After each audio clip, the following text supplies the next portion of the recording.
99565-1089. Fim de Tarde Maravilha, de segunda a sexta às 4 da tarde. 89 Maravilha FM, a rádio de todas as igrejas que toca o som do céu. Agora, na 89 Maravilha, Versículo da Hora, com Eduardo Cunha. A paz do Senhor Jesus. Provérbios, capítulo 8, versículo 34. Bem-aventurado o homem que me dá ouvidos, velando as minhas portas cada dia, esperando as ombreiras da minha entrada. Que as bênçãos de Deus os alcancem nesta hora.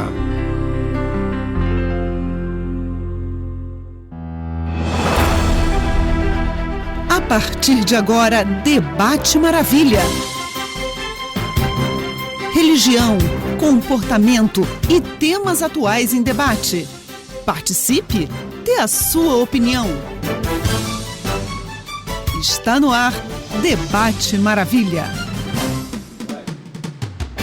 Bom dia, bom dia, bom dia. Que a paz e a graça do Senhor Jesus esteja sobre a sua vida, sobre a sua família, nesse dia maravilhoso de terça-feira. Brasil amanheceu sorrindo, né, gente? Com a vitória ontem da seleção. Coisa boa, né? Parece que o pessoal tá acreditando mais, né? 89.7, estamos diretamente aqui dos nossos estúdios da cidade de Uberlândia. Nos comandos técnicos, o Júlio Neném, que também é especialista em café e chá de camomila com mel. Não pode esquecer o mel, né? Menino bom esse aqui, tá, gente? Hoje no Debate Maravilha, nós estamos com a presença do pastor Lúcio Reis, que já é conhecido da casa. Toda quinta-feira está por aqui às 10 horas, fazendo o Papo Sério com Graça. Isso aí, estamos aí junto. Ó, gente, hoje um bom prato é uma comida japonesa, hein? Olha, você tá vendo, gente? Fica cutucando os irmãos aí, né?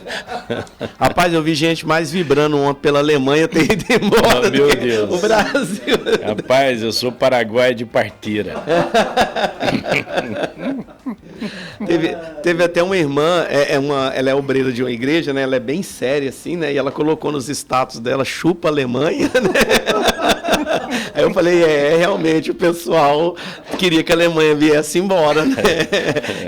Porque essa irmã é bem séria mesmo, jamais imaginei que ela faria um post desse, mas realmente a oração contra a Alemanha estava forte, viu, gente? Acho que os irmãos têm que perdoar o 7-1, né? Foi a 1 ou foi a 0? 7-1. A 1, né? Então teve o gol da honra. Não, beleza, então tá tudo certo, né? Esse clima do Brasil, nesse tempo agora, faz a gente pensar muito sobre, a gente até debateu isso na semana passada, né? A questão da oração. Muitos times oram, mas para quem Deus vai dar a vitória aí? O pastor que estava aqui falou assim, que Deus, ele abençoa a todos, mas que ganha quem tiver melhor preparado. Não, se for o jogo do Corinthians, é claro que Deus é fiel, né? Tá vendo? Corintiano é terrível, né? Ele arruma uma brecha na lei. Mas é bom, faz parte, né? A gente como cidadão precisa torcer. Esse ano também é ano de eleição, a gente precisa votar e já estamos em oração para nos preparar para esse tempo agora, para Deus abençoar a nossa nação e a gente fazer realmente escolhas que possam abençoar a vida das gerações futuras no nome de Jesus, né? Nossa gratidão ao Senhor Deus por mais essa oportunidade de estarmos aqui vivos, com alegria, com saúde, podendo celebrar a vida. E o nosso querido que está compondo a mesa aqui com a gente hoje, ele tem que agradecer a Deus ainda mais, né, pastor? Porque já passou por uma ponte, não, né? Quantos que o senhor fez? 5. 5 pontes de safena. Viaduto, né? Meu Viaduto. Por isso está chegando o livro aí, eu não sei se já foi lançado, né? Depois da ponte. Já está pronto, mas ainda não foi lançado. Não foi lançado ainda não. Quando for lançar, vai trazer aqui para a gente lançar o livro do pastor depois da ponte. Bênção demais, pastor Lúcio Reis está com a gente. E você que está conosco aí, sintonizado na 89.7, também através dos streams aqui da rádio, aí pela internet, seja muito bem-vindo e, por favor, participe conosco hoje.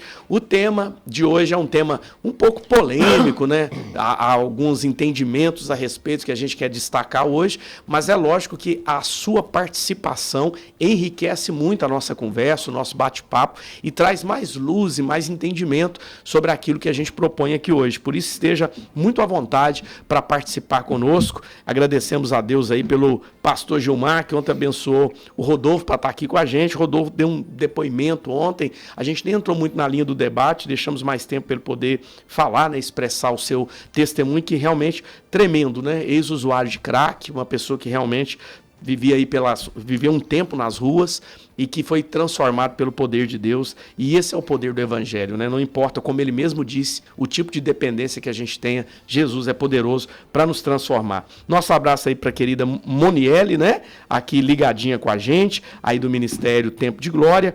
Aquele abraço nosso também para a dona Ana, que sempre participa do Debate Maravilha. Nosso carinho, que Deus possa abençoar poderosamente também a vida do nosso querido irmão Felipe, que mandou a sua participação aqui pra gente, viu? Deus abençoe, Felipe, sintonizadinho aqui conosco. E a gente vai citando mais pessoas aqui no decorrer da programação. Para participar é muito fácil, nosso WhatsApp está aqui na mesa, 349-9765-8989, 99765-8989. O tema de hoje é julgamento divino.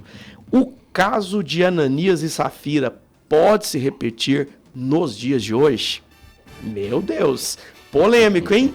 O que você acha, meu querido, minha querida? O caso de Ananias e Safira, ele pode se repetir nos dias de hoje? Esse caso de Ananias e Safira está descrito ali no livro de Atos, no capítulo 5. Foi um momento em que as pessoas de livre e espontânea vontade ofereciam ofertas aos pés dos apóstolos. E esse casal vendeu uma propriedade. Só que eles não levaram todo o recurso, não era obrigado a dar tudo, mas eles, começando pelo marido, levou ali um montante e apresentou como se fosse todo o recurso da venda daquela propriedade. E o apóstolo Pedro se dirigiu a ele e perguntou: por que você está fazendo isso, né? Por que Satanás encheu o seu coração? Se você tivesse mantido esse valor com você, não seria seu? Então, por que você está trazendo essa mentira? Você não está mentindo aos homens, você está mentindo a Deus. E a Bíblia declara que ele caiu morto. Poucas horas depois, aproximadamente 3 horas, chegou a esposa dele, contando, colaborando com a história, e ela também morreu. Na Bíblia, é a mulher que ficou menos tempo viúva, foi ela, viu, gente? Já estou dando uma dica aí para vocês, porque logo ela faleceu também. Então, os dois foram mortos já no contexto da Nova Aliança, já está no Novo Testamento. E aí vem a pergunta, então, já que estamos no tempo de graça, ou da graça de Deus, né, inaugurou esse novo tempo, pode ainda Deus repetir hoje, nos dias atuais, o que aconteceu com Ananias e Safira? Esse é a nossa pergunta de hoje. O pessoal já está começando a mandar mensagem aqui para nós pelo 997658989 e vem com a gente, participe, manda seu pensamento, pode ser por áudio ou por texto, que vai ser uma alegria ter a sua participação hoje aqui. Iniciando, vamos fazer algumas considerações, né, pastor? Em Atos, no capítulo 5, esse episódio marcante dos primeiros dias da igreja cristã, conta, né, que Ananias e Safira vendem uma propriedade, ficam com parte desse dinheiro e em segredo mentem ao dizer que entregaram tudo aos apóstolos. A consequência foi imediata e irreversível. Os dois caíram mortos.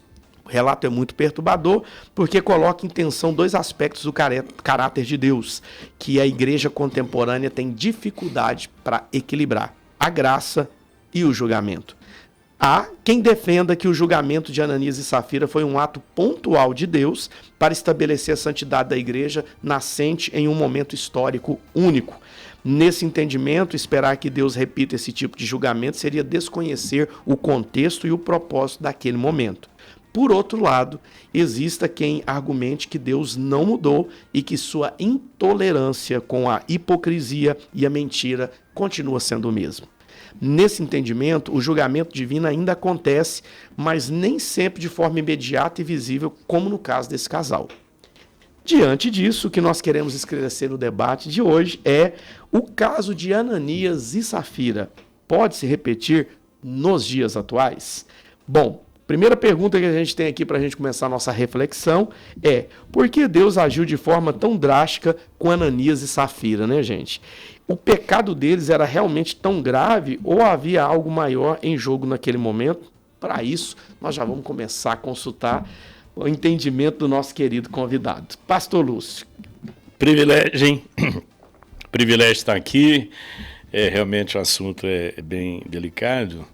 Mas a gente é meio vingativo, né? Pensa bem, nós estamos aqui falando da Alemanha, que bom que o Paraguai, né, eliminou a Alemanha, e são os crentes que estão falando isso, porque nós estamos vingando mesmo, né? Estamos usando o Paraguai Perdoei, mas não esqueci. Para lavar a nossa alma, né? A gente está falando de Deus ser tão duro, tão vingativo, né? Deus que julga, mas a gente acaba fazendo isso também, né? Também. Uma coisa interessante, né, que acho que a maioria não sabe, mas o nome Ananias significa Deus é cheio de graça.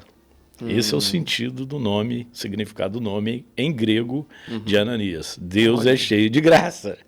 Então, isso já mostra que nós precisamos entender, né, o que realmente significa a graça de Deus. Quando você tem a história de Ananias e Safira, Deus não está julgando um ato, Deus está julgando um princípio. Essa é a primeira coisa que a gente precisa entender. Então, existem essas duas linhas, né, de que Deus estabelece o julgamento por conta de que a igreja está vivendo um novo momento, né? É o nascimento da igreja, ele está tratando, né, a pureza da igreja, e se você lê Atos dos Apóstolos, você tem 3 abundâncias ali. Você tem no capítulo 2 a abundância de poder. Do capítulo 2 até o capítulo 3 é uma sessão assim, de intervenção do Espírito, de milagres, então é uma abundância de poder. Quando você chega no capítulo 4 de Atos, você tem uma abundância de graça. Né? Quando os gentios são alcançados, o evangelho, Pedro pega uma mensagem, mais de 3.000 pessoas se convertem, enfim. E quando você chega no capítulo 5, é uma abundância de temor. Então, essas são as 3 alas que formam a igreja. A igreja ela é estabelecida lá no seu nascedouro de 3 abundâncias: o poder de Deus, a graça de Deus e o temor de Deus. E isso vem desde o Velho Testamento. Então a gente entende a questão da graça lá no Velho Testamento. Eu acho interessante que quando você estuda a história dos reis, por exemplo, e a história do povo de Israel, né, quando Moisés ele quebra as tábuas da lei, né? O povo está em orgia, em desobediência, em idolatria, né? Quebrou o bezerro de ouro, aliás, formou o bezerro de ouro, e ele vem e quebra as tábuas da lei e age com graça, porque ele intervém pelo povo e diz: ó Deus, se o Senhor destruir esse povo, o Senhor tem que me destruir também. Então a graça de Deus se manifesta antes da lei. Então dizer que há o período da lei, o período da graça, dividir as coisas dessa forma, não está muito bem, não. Você tem graça no Velho Testamento, também você tem lei no Novo Testamento. Então, a princípio, o que está sendo julgado não é o ato de Ananias e Safira, é o princípio de que Satanás é o pai da mentira. Então, na verdade, Deus está julgando Satanás. Ele está julgando uma mentira que está sendo estabelecida ali. E uma mentira que é fruto de uma imagem, de uma arrogância, de uma hipocrisia, porque, na verdade, como você leu no texto, o que está sendo julgado é que eles poderiam muito bem ter ficado com todo o dinheiro para eles, mas eles queriam criar uma aparência de que estava dando tudo o que eles tinham. Sim. Então, esse é o problema. E quando um pastor convidou um arquiteto, falou assim: eu queria fazer uma fachada bonita da igreja. Ah, tá bom. O arquiteto foi lá, olhou, desenhou a fachada, desenhou a parte interna, desenhou o prédio todo da igreja e trouxe para o pastor. Falou: não, você não está entendendo. Eu quero só a fachada. Ele falou: não, pastor, isso é mentira. Isso é o que Ananias e Safira fez. A gente quer uma fachada, mas no fundo, isso não representa o todo. Então eu tenho uma fachada bonita da igreja, mas quando você entra é horrorosa. Então, às vezes, a vida é assim, a gente vai criando uma fachada. Então, naquele momento, no início da igreja, a igreja estava nascendo, então Deus foi extremamente radical em função de um princípio que havia estabelecido, que é da verdade. E o que eu acho mais interessante foi a forma como Deus usou, né, Pedro em discernimento espiritual para aquilo, né? E é interessante que o Senhor Jesus, quando ele entra no templo, né, e ele expulsa os cambistas e tudo ali, é justamente porque ali aquela adoração que estava sendo oferecida também era hipócrita, né? Porque o princípio da lei ensinava que a pessoa precisava cultivar em casa o bichinho para ser oferecido. Muito ali, bem. Né? E quando Jesus chega no templo, eles estão vendendo. Não precisa nem cuidar, não. Compra aqui e oferece qualquer coisa. E Jesus fala justamente dessa deturpação que estava tendo da adoração. Então, o princípio ali de Ananias e Safira está indo para esse rumo também. Exatamente, o princípio é a verdade. Então, assim, não é uma disciplina eclesiástica que está sendo aplicada ali. Na verdade, é um julgamento pessoal. Né? Tanto é que é algo assim que só o Espírito Santo traz a revelação. E eu acho interessante o quanto que o dom do discernimento é importante, porque essa coisa ia passar despercebida se não fosse Pedro. Pedro teve o discernimento, né, de que aquilo... Agora, a gente assusta com algumas coisas. Por exemplo, você tem a história de Nadab e Abiú, né? Os caras foram fulminados também, porque no Antigo Testamento, ofereceram fogo estranho, né? Aí você tem a história de Acã também, Ofni e Finéias, você tem a história de Uzá é loucura, né? Você fala assim, pô, o cara, boa vontade, o boi tropeçou e a arca caiu, o cara foi fazer um favor e pá, foi fulminante. Aí vamos entender por que isso aconteceu. A intenção do cara era boa, mas havia um princípio por trás daquela intenção. Então o princípio tem que prevalecer. Vamos pensar na história de Saul. Saul sacrificou, consultou a Deus e sacrificou, porque Samuel não chegava e Deus falou assim, não devia ter feito isso. Por quê? Obedecer é melhor do que sacrificar. Vamos pensar em Moisés. Falar, pô, Moisés, o cara sacrificou a vida dele para conduzir o povo. Deus não deixou ele entrar porque ele deu uma tacada mais forte na rocha. Não, foi porque ele desobedeceu. É um princípio. Você fala, mas tudo isso é no Velho Testamento. Qual que é a diferença? Então, quando acontece no Novo Testamento de Deus fulminar, o Velho não diferenciou do Novo. É tudo a mesma coisa. Agora, há um princípio estabelecido ali e o princípio tem que ser obedecido. Então, se Deus não faz aquilo... Agora, isso vai acontecer hoje... Irmão, presta atenção, eu abriria uma funerária, né, cara? Se o cara mentir que está entregando o dízimo se aquilo for mentira e o cara for morrer, meu amigo, eu vou abrir uma funerária. E vou ganhar dinheiro, hein? No entendimento do senhor, um abraço aqui para Vanessa. Vanessa, Deus abençoe você. Ela está dizendo aqui, bom dia, graça, paz. Me chamo Vanessa e desde que conheci a Rádio Maravilha eu tenho aprendido muito sobre Jesus. Que coisa linda, Vanessa. Obrigado, viu, pela sua participação.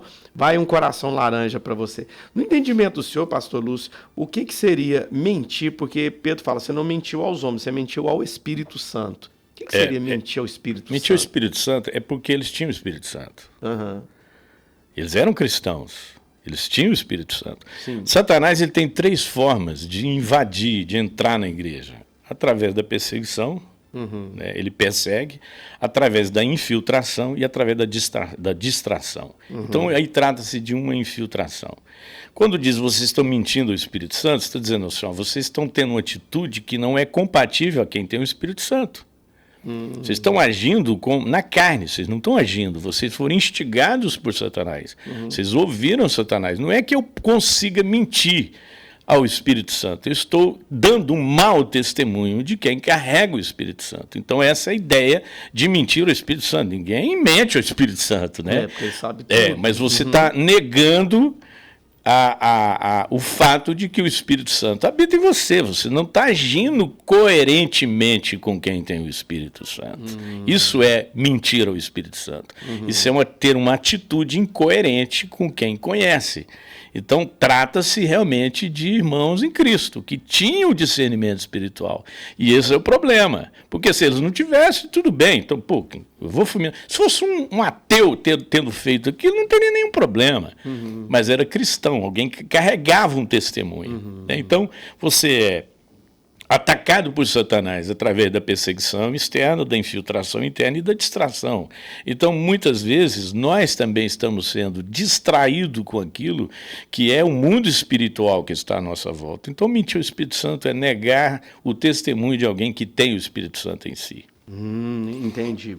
Olha que coisa profunda. E outra coisa que me chama a atenção também, nessa questão de sermos tentados, né, que o próprio Pedro, que andava com Jesus, quando Jesus fala que vai morrer na cruz, Pedro tenta impedir.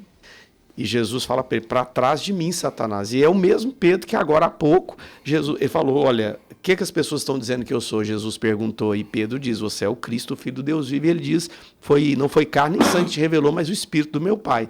É interessante que o Pedro, que agora há pouco tinha tido uma revelação do Espírito, agora parece estar sendo usado pelo inimigo para poder impedir Jesus de ir para a cruz, né? Então nós vivemos essa batalha diariamente, né? Isso é uma dicotomia. Até porque, quando Jesus fez isso, ele disse, arreda-te, Satanás. Ele não está dizendo isso para Pedro. Porque não cogitas, não está pensando nas coisas de Deus, mas das dos homens. Então, todas as vezes que nós pensamos e cogitamos das coisas dos homens e não de Deus, arreda Satanás. E o princípio, eu acho isso interessante, porque para não ter nenhum equívoco, né, porque as pessoas dizem assim, eu sou Cristo, e eu, porém, te digo, tu és Pedro. E sobre esta pedra, então eles apontam tudo para pessoa de Pedro. Então eu te digo que tu és Pedro e sobre esta pedra, não. Sobre esta pedra que tu és o Cristo, sobre essa afirmação, tu és o Cristo, eu edificarei a minha igreja. Então Pedro não é a pedra da igreja. E para não haver nenhum engano, arreda Satanás. E agora? Como é que Jesus ia dizer que Pedro era pedra e, num segundo momento... Uma pedra muito falha, tão né? imediata. Aliás, sabe o que significa Pedro? Fragmento de pedra. E depois ele vai escrever na sua carta, dizendo que Cristo é a pedra angular da igreja. Verdade. Glória a Deus. Olha aí que bênção, né? E a gente percebe nessa história de Ananias e Safira também, que para eles poderem fazer isso, né, gente, houve ali, naquele momento da igreja, as pessoas estavam doando voluntariamente, ninguém era obrigado a doar nada. Quem doou é porque estava se sentindo movido a fazer. Eles, não sabemos dizer se foi Deus que tocou, se foi uma coisa muito movido pela emoção, eles decidem vender a propriedade e ofertar. E, com certeza, eles fizeram um acordo em casa. Porque ele conta a história e depois a esposa chega confirmando a história. Então teve um diálogo ali entre marido e mulher. Olha, a gente vendeu por tanto, mas é muito, né? Vamos guardar um pouco para nós. Vai que faz falta ou não, mas sei lá o que vão fazer com esse recurso, né? E o fato deles já planejarem isso é um erro planejado, né, pastor? É claro. Inclusive, olha que coisa interessante. Lá no Éden, a mulher come o fruto e dá para o marido. Tudo indica que o marido comeu o fruto e deu para a mulher aqui. Ananias comeu o fruto e deu para Safira. Olha. E outra coisa, lá a mulher toma a decisão sozinha. Aqui eles compartilharam. Eles foram unânimes. Eles concordaram. Sim. E aí há uma coisa muito interessante aqui. Às vezes na relação marido e mulher, a gente não está querendo uma companheira, nós queremos um cúmplice. Então isso aqui é uma relação de cumplicidade negativa. Eles concordaram, eles planejaram o que fazer. Falaram, vamos fazer o seguinte, a gente vai criar uma aparência, a gente vai fazer assim, devia ser ano eletivo, né? Ano de eleição, né? Devia ser ano de eleição. A gente vai fazer uma campanha aqui. Então nós vamos criar uma imagem nossa aqui e dizendo que nós vendemos e entregamos tudo. Mas na verdade a gente vai entregar parte daquilo. Então a gente vai criar uma imagem. Na verdade, por que eles foram fulminados? Porque eles mentiram. Foi uma mentira contra a igreja. Porque quando você lê lá em Timóteo, diz assim, olha que interessante. A igreja é a coluna e baluarte da verdade. Então, Deus jamais poderia permitir que no nascedouro da igreja a mentira predominasse. Porque ela é o baluarte da verdade. Então, eles estavam mentindo também contra a igreja. Eles estavam fazendo algo que iria comprometer a essência da igreja. Então, por isso que Deus agiu com tamanha rigidez. Mas isso é graça. Quando você lê que Ananias significa Deus é graça, ele é santo. Então, muita coisa que Deus faz é por conta da sua santidade. E isso é uma atitude de graça. O que Deus fez com Ananias e Safira Não foi uma atitude de juízo, foi uma atitude de graça a favor da igreja. Por isso que o que Deus está punindo não é um ato, é um princípio que se estabeleceria. Então, quando Deus age de determinada maneira, o que de fato ele está combatendo? Na nossa cabeça foi uma atitude que eles tiveram. Não, aquilo seria um princípio estabelecido. Eu assisti o filme A Invenção da Mentira. Você já assistiu? Não, Invenção. É com Leonardo DiCaprio. Não existia mentira no mundo. Não existia mentira. E ele chegou no banco e falou, quero pegar o dinheiro que eu tenho aí. O cara falou, fala quanto é. E já foi abrindo a gaveta. Falou, 10 milhões de dólares. Ok, vou pegar ali para você. Entregou para ele. Falei, cara, que negócio legal. Aí começa a mentira. E aí se descobre o quê? Que você não consegue mais viver sem ela. Porque se estabelece um princípio. Aí é o seguinte, e aí o que você achou do café, Carlinhos? Falou assim, uma porcaria. Por quê? Porque ele fala, né? O mundo sem mentira seria assim. O que você achou do café? Não, uma porcaria. E tem outras coisas que você poderia perguntar. Então, se estabelece um princípio. Então, o que Deus está combatendo não é o ato de Ananias e Safira. É um princípio que seria estabelecido na igreja.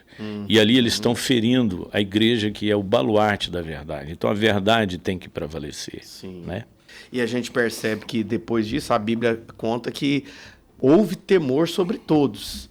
O fato de Deus permitir que isso acontecesse também gerou esse temor que evitou que outras pessoas se perdessem, Claro. se enveredassem por esse caminho. E aquilo que eu falei das 3 coisas que aconteceram: abundância de poder, abundância de graça e abundância de temor. Porque a partir daí a igreja começa a ter uma piedade, um temor piedoso, não é um medo do que Deus pode fazer. Eles começam a ter uma reverência. E o que Satanás sempre quis fazer é transformar a reverência em medo. Quando ele tenta Eva, e lá no jardim, ele tenta dizer o seguinte, mas Deus vai fazer isso com vocês, Deus vai destruir vocês, vocês vão morrer. Claro que não. Então eles tentam criar uma dúvida na cabeça de Adão e Eva com relação à ação de Deus. Então o temor é um dos sentimentos mais distorcidos que tem hoje. Quando você fala temor, você associa a quê? Ou medo. Ou reverência. Então se desperta a partir daí, não é que a igreja começa a obedecer a Deus por medo. Ela começa a fazer isso por reverência à santidade de Deus, à pureza de Deus. Então a igreja não foca o juízo, o julgamento, ela foca a santidade. Todas as vezes que Deus age de maneira corretiva e não punitiva, né? Porque a gente não pune, a gente corrige. Pastor, como é que eu devo castigar meu filho? Não, você nunca deve castigar seu filho, você deve corrigir seu filho. Você vai aplicar alguns métodos, mas no final de tudo você está corrigindo seu filho, você está educando seu filho. Então, a história de Ananias, em nenhum momento você vai encontrar na Bíblia que a partir daí as pessoas começam a adorar a Deus por conta de medo de Deus, de quem Deus é, mas numa reverência pela santidade de Deus. Criou-se uma reverência, né? E às vezes as pessoas, elas focam muito nessa questão do castigo de Deus, porque se eu fizer tal coisa, Deus vai me castigar. E no meu entendimento, pastor Lúcio e queridos que estão com a gente aí, se você quiser mandar sua participação, fique à vontade, 99765-8989. Eu entendo que o errar, o alvo, que é o que a gente chama de pecado, né, o saído, era para mim para cá e eu saí fora desse caminho, a consequência disso já é um prejuízo. Não há nem a necessidade de Deus, né, me castigar, nós já vamos ter um prejuízo. Eu lembro que, não que isso seja obrigatório, né, mas tive a oportunidade, pela graça de Deus, participar desse último Legendários que aconteceu no dia 1º de maio, no feriado, e eu ouvi muitas histórias ali, não que seja obrigado a falar nada, viu, gente? Mas os homens que vão ali têm uma liberdade de conversar, isso é normal. Onde a gente estava no ponto de ônibus, o senhor já puxou o assunto ali comigo e contou a vida dele quase que toda. E lá no Legendários, a gente começa a caminhar junto com aqueles homens, e eu ouvi várias histórias de homens falando dos seus erros e a consequência desses erros. E a gente pensa, né? Hoje a igreja está vivendo o mesmo temor da igreja primitiva, essa reverência que o pastor Lúcio está falando? Não sei, vou ouvir a resposta dele aqui, vou falar depois o que eu penso. Mas antes de pensar no que Deus pode fazer com a gente, nesse pensamento de que Deus está castigando, é a gente, eu acho, que perguntar isso. Isso que eu estou fazendo vai me levar para onde? Qual vai ser o preço que eu vou pagar por essa escolha? Hoje, nós vivemos nos nossos dias, eu estou preocupado com isso, chama hipergraça. O que é a hipergraça? A gente fala assim, bom, o Deus do Velho Testamento era um Deus punitivo, o Deus do Novo Testamento é um Deus de amor, quer dizer que o Deus do Velho era de ódio. Não, ele sempre foi Deus de amor. Tanto é que lá em Gênesis capítulo 3 ele já fala de Jesus, o descendente da mulher que esmagaria a cabeça da serpente, que foi providenciado lá no Velho Testamento. Já prepara a roupa para cobrir, Tudo que acontece no Velho Testamento aponta para Jesus. Então é óbvio que nós não estamos debaixo da lei, nós estamos debaixo da graça, mas a lei foi cumprida. A Bíblia diz que Jesus foi obediente até a morte e morte de cruz. Então nós não estamos aqui... dizer que a gente vive pela graça não é que é de graça, isso teve um preço muito alto para Jesus. Então a hipergraça diz o seguinte, não, Deus agora, hoje Deus é diferente, o Deus de hoje, ele ama, ele é cheio de misericórdia, Deus não vai fazer isso, né? As consequências elas virão, fazem parte do processo. Quando você lê Romanos capítulo 6, que diremos então? Nós vamos pecar para que a graça de Deus superabunde? Não, como? Não vamos não. E nós que vencemos o pecado, fomos libertos dele, como que nós vamos viver em pecado? Então parece que a hipergraça ensina isso. Não importa o que você faz. Né? É mais ou menos assim, venha do jeito que você está e permaneça do jeito que você... E continua do mesmo jeito. Não, venha do jeito que você está, mas... viva do jeito que eu quero para você. Então Deus tem um padrão de vida para nós. Então nós sofremos as nossas consequências dos nossos erros, né? Porque aquilo que o homem semear, isso também ceifará. Isso é Novo Testamento, né? No Velho Testamento, o filho de Davi morreu, lá atrás Uzá morreu, lá tá, e Ananias e Safira morreram também, no Novo Testamento. E você tem outras consequências do pecado no Novo Testamento. Em vários lugares. Então, é óbvio que eu tenho até medo disso, tá? O pessoal está olhando agora para a Venezuela, tudo que está acontecendo por causa da idolatria, por causa da maldade. Irmãos, o pecado do homem, ele traz a ira de Deus. Mas toma cuidado com isso, né? Esse é o momento da gente ter misericórdia, né? Dessas pessoas, tanta gente sofrendo, né? Tantas famílias desabrigadas, né? Eu tenho muito medo dessa teologia, né? Eu sou da época do Wim Malco, né? Wim Malco era um cara que ele era escatologista, né? Tudo que acontecia, caiu um avião aqui, ele achava lá no Apocalipse, sabe? Tudo era Apocalipse, tudo que está acontecendo, a gente fala, não, isso aqui é a palavra de Deus se cumprindo. Bom, tem coisa que é coisa natural do dia a dia, que não tem nada a ver com isso. Agora, é óbvio que tem coisas que são consequências. Eu sei na minha vida, quando eu estou passando por determinadas coisas, e eu sei que aquilo é consequência dos meus erros, eu não estou pagando pelo meu erro. Eu estou sofrendo a consequência dele, porque o dia que eu tiver que pagar pelos meus erros, então eu anulo o sacrifício de Cristo. Então a gente não está fazendo, aqui se faz, aqui se paga. Não existe isso para nós. Né? Jesus já orou por você e por mim em João capítulo 17. Eu rogo não somente por esse, mas por todos aqueles que vierem a crer no meu nome. Então, ele já orou por nós, já intercedeu por nós. Agora as consequências têm. Sim. E aí, independente, né? Eu tenho para mim ali as escrituras de Hebreus, quando fala que, assim como um pai, né, corrige seus filhos, Deus, ele corrige aqueles que ele ama, justamente com o intuito de que a gente se arrependa, né, e volte para viver aquilo que ele tem para as nossas vidas. E ainda bem que é como o salmista diz, né?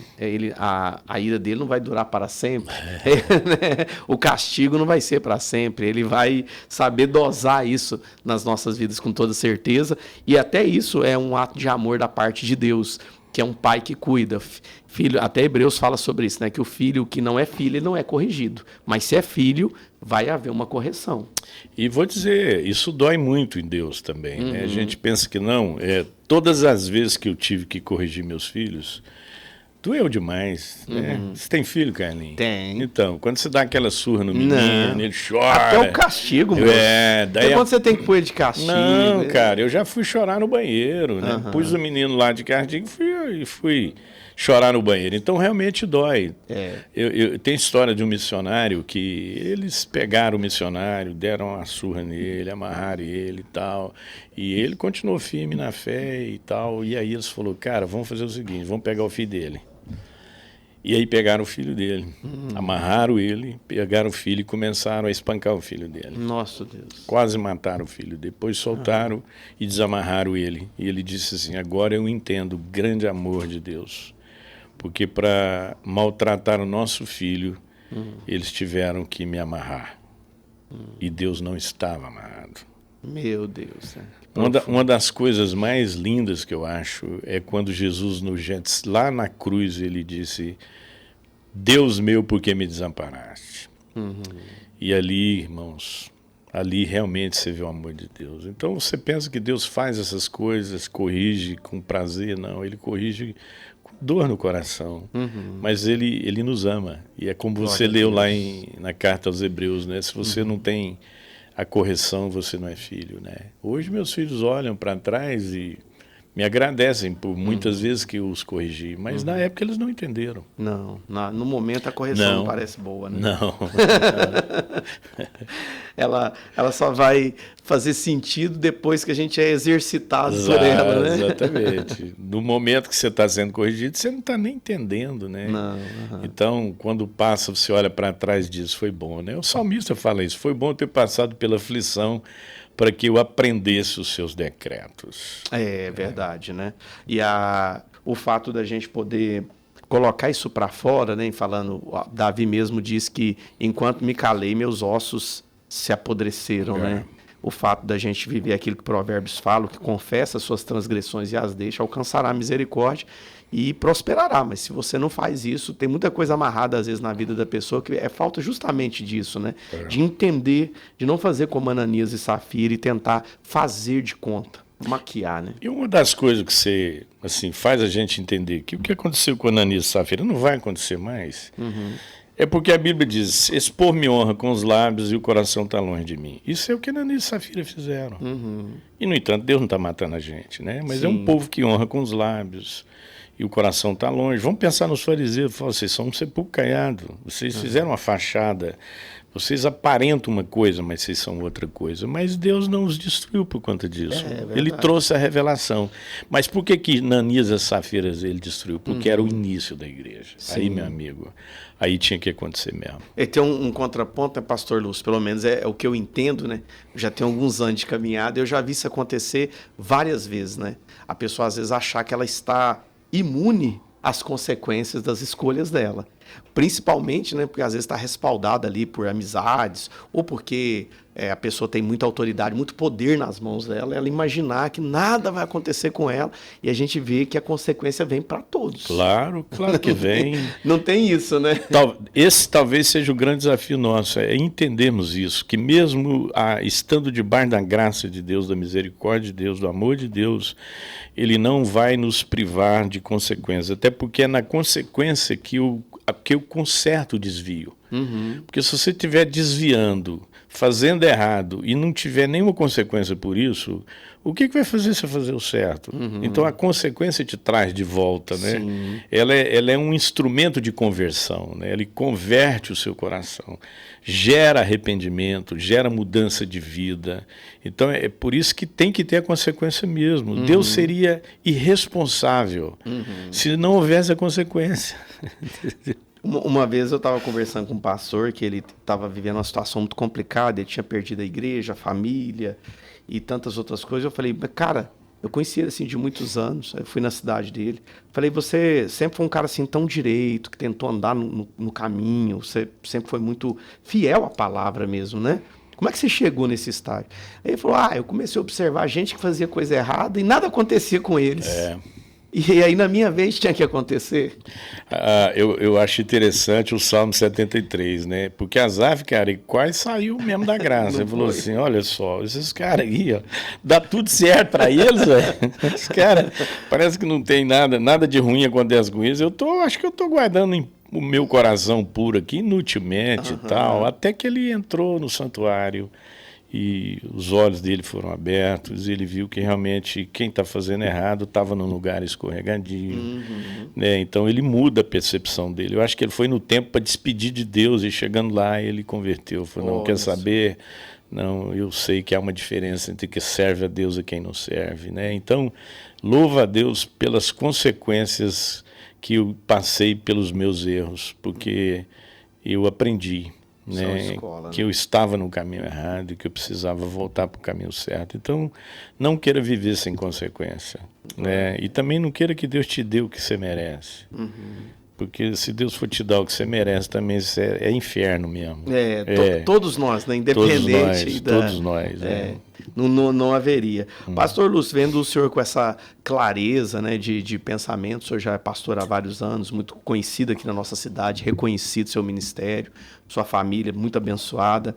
O que levou o senhor definitivamente assim a subir a montanha, né? Eu lembro que o Ézio teve aqui, né? E o Ézio falou assim que ele não foi porque ele era um mau marido, que ele sempre se viu como um excelente marido. E ele disse que a esposa dele tinha tirado o troféu, né? E ele vai mais pela curiosidade. E o senhor? Eu digo o seguinte, até nós tivemos uma reunião de pastores, semana. Falei, gente, sabe o que é o perigo do ministério? É o profissionalismo. Você corre muitos perigos, né, como pastor. Por exemplo, você corre o perigo de ler Bíblia para fazer sermão. Exatamente. Toda vez que você vai ler a Bíblia, fala, deixa eu ver que sermão que eu tiro aqui. Aí você perde aquela coisa de ser alimentado pela palavra. Num primeiro momento, eu falei, rapaz, eu preciso desse negócio, né? Porque amanhã, como é que faz? Minha igreja, o pessoal vai envolver com isso, eu preciso saber como é que é. Então, num primeiro momento, a gente realmente vai acreditando que você vai conhecer o movimento para aprovar ou desaprovar, para implantar ou não implantar, para trazer para a sua igreja ou não trazer. Eu acho que todo pastor faz isso. E a gente faz, às vezes, até mais por uma obrigação mesmo. Fala, cara, eu tenho que ir nesse negócio, porque amanhã, a hora que falar alguma coisa, eu sei como que é. Mas quando você chega lá, tudo muda, né? Porque aí as coisas vão fazendo sentido, você vai avaliando algumas coisas na sua própria vida e que o fato de você ser pastor não quer dizer muita coisa. E aí você olha que a sua casa, a sua família, a maneira de conduzir, né, a sua casa, tem muita coisa que pode melhorar. Então, assim, eu até dei testemunho disso aqui no programa, falando daquilo que Deus revelou ao meu coração com relação à minha família, né? Nós, pastores, você pastor sabe disso, nós dedicamos muito tempo à igreja, né? E às vezes nós negligenciamos a família. Sim. Colocamos a família muitas vezes em segundo plano. Quantas vezes eu cancelei um passeio no shopping para poder atender uma necessidade, e foram várias vezes, né? E os filhos tinham que entender isso, só que eles não tinham idade para isso, né? Então, hoje eu faria muita coisa diferente. Sei. E Legendários veio trazer isso, né? Porque é uma pegada muito forte sobre família, né? A importância da família. Então, isso realmente mudou muita coisa na minha maneira de conduzir. Então, assim, estar na montanha e viver o que a gente vive ali, e você ter um tempo assim longe, né, de mídias sociais, é um negócio, é você e Deus, né? Você está num grupo de homens, mas é só você e Deus ali. É muito interessante. Glória a Deus. Eu estava até falando com o João Júnior sobre isso, né?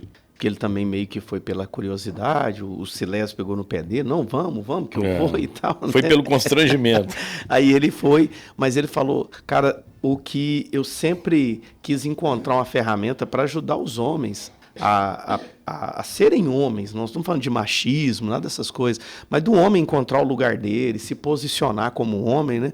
Ele falou, eu encontrei lá. Eu chorei lá, não só por causa de tudo que eu vi, senti, percebi, mas porque me veio essa luz. Isso aqui é um caminho, é uma ferramenta no nosso tempo para ajudar os homens a conseguirem essa identificação, a se reencontrarem, né, como homens, né? E realmente, gente, estamos falando aqui hoje, mais uma vez, dia de terça-feira, geralmente a gente procura sempre trazer, entre os outros convidados, uma pessoa que já foi ao Legendários, para apresentar esse movimento para vocês, que são homens e que entendem que estão precisando de se dar essa oportunidade. E no próximo dia 4, 5, 6 e 7 de setembro, vai começar na sexta-feira ao meio-dia e vai até a segunda-feira, que é feriado, dia 7, a 1h da tarde. Você, homem que está me ouvindo, tem essa oportunidade. Então, falando aí de Ananias, sabe? Falando de Ananias, eu acho que ele caiu no buraco porque ele não subiu a montanha. Se tem uma coisa que a gente trabalha muito nos legendários é a questão da verdade, né? Você ser verdadeiro. Sim. Ser verdadeiro com você mesmo, ser verdadeiro com as pessoas. Então, vivemos nessa sociedade, né, marcada pela imagem, né, tenta impressionar o tempo todo, você quer impressionar e você acaba caindo no pecado da mentira, né, tentando se passar por algo que você não é, e a gente trabalha isso muito, né, o resgate da nossa configuração masculina, da nossa origem, né, como nós fomos criados. Então, é muito importante. E aí, sim, tudo indica que ele influenciou a esposa. Né? Então, ele fez errado e influenciou a esposa também. Então, assim, se é um cara que tem a consciência da verdade, provavelmente o caminho teria sido outro. Né? E ela não teria ficado viúva, e nem ele, né? Ele não ficou, né? Foi ela. Ela. Foi ela. Olha, gente, se você quiser maiores informações, já fazer a sua inscrição para o Legendários que acontece em setembro, é só entrar no Instagram Legendários Uberlândia Arrocha. Legendários Uberlândia Arrocha. Não vamos ter muitas inscrições, gente, porque só da África do Sul estão vindo aí 30 irmãos, né, pastor Lúcio? 30. Para participar.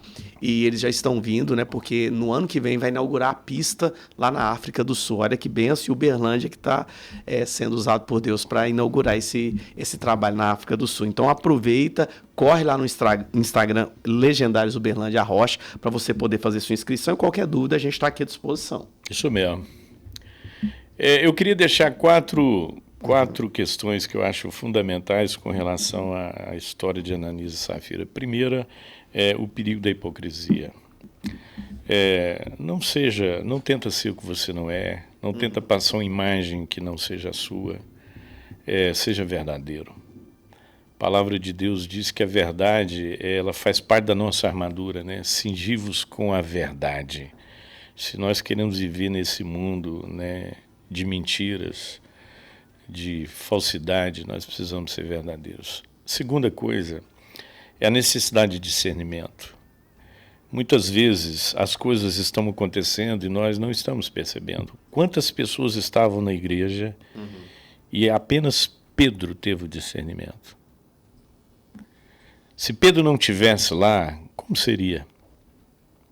Então, nós vivemos no mundo, talvez a maior necessidade da igreja nesses últimos tempos é realmente discernimento espiritual.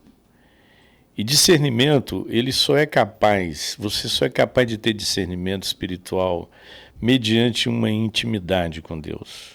Quanto mais íntimo eu sou do Espírito, mais eu tenho entendimento do mundo espiritual. A palavra de Deus diz que o homem espiritual discerne espiritualmente. Sim. Então, falta discernimento.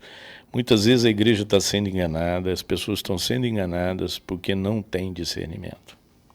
Então, essa é a segunda lição que eu tiro da história desses homens, ou desse casal. A terceira é: tenha uma vida de santo temor a Deus.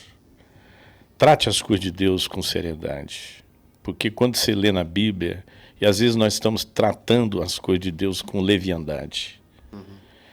É como se Deus não estivesse aqui. Nós sabemos o que devemos fazer, como devemos nos comportar. E muitas vezes nós não fazemos, porque falta em nós temor de Deus. Eu gosto muito da história de José, porque José, para mim, é um exemplo, né, de alguém que estava longe da terra dele, longe da família dele. Para todos os efeitos, ele estava morto. E a mulher de Potifar botou os olhos nele. Ele disse: eu não cometeria tamanha maldade contra meu Deus e o meu Senhor. Isso foi o temor dele. Eu vejo uma geração cristã evangélica completamente desprovida desse temor. Exatamente porque não entendeu de fato a graça de Deus. Quanto mais consciente eu sou da graça de Deus, mais temor eu tenho. Então não é porque o seu líder não está perto, não é porque o seu patrão não está perto, é porque Deus está ali. E você serve a um Deus justo e verdadeiro. O quarto princípio que eu tiro da história de Ananias e Safira é que eu devo fazer a coisa certa pela motivação certa. Eles fizeram uma coisa certa. Eles venderam uma propriedade e deram. Mas a motivação foi errada. E muitas vezes nós achamos que na vida cristã o que pesa mais são as nossas ações. Nunca foi. O que pesa mais são as nossas motivações. Então Deus está muito mais preocupado com o que te leva a fazer do que com o que você faz. E vou te falar uma coisa. Eu já fiz coisa errada com a motivação certa. E já fiz coisa certa com a motivação errada. Qual que você acha que Deus aprova mais? A coisa errada com a motivação certa. Então, no fundo, é o porquê fazemos o que fazemos. Esse é o problema. É... Então, nós não temos uma história. Ananias e Safira não é uma história de disciplina eclesiástica. É um princípio de vida cristã. Sim. Então, o que Deus está corrigindo não é apenas uma atitude. Ele está corrigindo a rota da igreja. E quando Deus precisa ser duro, Ele vai ser duro. E às vezes a gente acha que é mais justo do que Ele. Você não acha que eu já fiquei assim, Deus, mas por que o Senhor não deixou Moisés entrar, ué? Olha aí, eu achando que eu sou mais justo que Deus. Cara, eu tenho meus motivos para isso. E Moisés entrou na Terra Prometida, tá? Monte da Transfiguração. Estava lá ele e Elias, e Jesus, e Pedro, Tiago e João. Então ele pisou. Bênção demais, esse é o pastor Lúcio Reis, aqui no Debate Maravilha dessa terça-feira. Que alegria estar com vocês aqui. Qualquer dúvida, gente, se quiserem saber mais informações também sobre o Movimento dos Legendários, entre em contato com a gente pelo 349-9765-8989. E os cultos da Quinta Igreja Presbiteriana são... Muito bem, então, hoje eu vou falar o endereço certo, hein, Galinho? Eu não ia tocar nesse assunto. Avenida Constelação 1175, esquina com a Rua Rural. Todo domingo, às 9 da manhã, escola dominical. Às 10 horas nós temos o nosso culto. E, ó, gente, é o seguinte, os irmãozinhos me perdoem, mas domingo não dá para ter culto de tarde, né, gente? Então, o nosso domingo agora vai ser só às 10 da manhã, o nosso culto. Vai ser só de Claro, domingo, aí, agora vai ser só de manhã. Só de manhã e o jogo do Brasil. Não pode, pai. Que é isso? É o culto verde e amarelo. Eu achei que tinha mudado, então é só esse domingo. Só domingo, mas naturalmente o nosso culto é domingo às 10 da manhã e às 19 horas. Tem o café da manhã lá? Né? Café da manhã é Homens de Honra na segunda-feira. É segunda. Top. Os homens estão lá, nós temos trabalho com as mulheres também, que é o Feminina, nós temos trabalhos sociais, enfim, vai lá conhecer a nossa igreja, vai ser um prazer receber você lá. É na Avenida Constelação 1175, Bar Jardim Brasília. Esquina com a Rural. Esquina com a Rural. Julião, ele tá doidinho pra eu atropelar aqui. Nada. Seu discípulo veio aqui e ele falou direitinho o endereço. Muito bom. E também eu quero convidar todos os ouvintes aí para quinta-feira, né, às 10 horas da manhã, o nosso Papo Sério com Graça. Benção demais. É um tempo muito especial aqui. Eu tomo café do Júlio aqui também. Eu não tomei, acho que eu não tomei o camomila com mel. Não? Tomei. Tomei sim, tomei. Ele tá sendo muito elogiado por esse camomila com mel. Bom, hein? Eu achei bem delicado da parte dele e tá muito bom. Vamos lá, né? Tem. Então até eu vou vir tomar esse camomila com mel, hein? Meus ouvintes também estão convidados aí. Vem pra cá tomar uma camomila com mel, tá? Muita alegria, gente, que Deus possa abençoá-los na sequência de nossos irmãos aí da Assembleia de Deus Madureira, depois os irmãos da Igreja Mundial do Poder de Deus. Essa é a Maravilha, a rádio de todas as igrejas que toca o som do céu. Deus abençoe. Obrigado, pastor. Obrigado, uma honra.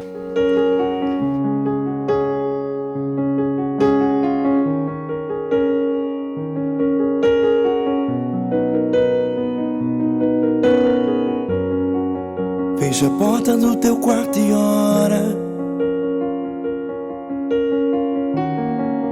Fecha a porta do teu quarto e ora. Fecha a porta do teu quarto e ora.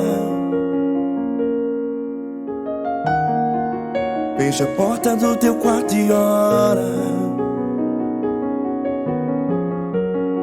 Vou revelar os meus mistérios como ninguém revelou. Vou enxugar as tuas lágrimas como ninguém enxugou. Vou revelar os meus mistérios como ninguém revelou. Vou enxugar as tuas lágrimas como ninguém enxugou. Falo contigo nas horas amargas, falo contigo, sou teu amor. Falo contigo nas horas angústias, sou teu pastor. Falo contigo nas horas amargas, falo contigo, sou teu amor. Falo contigo nas horas angústias, sou teu pastor. Eu sou teu Deus, eu te ouvi, eu te visitei. Chamei pelo teu nome lá no meio do deserto, no meu lugar.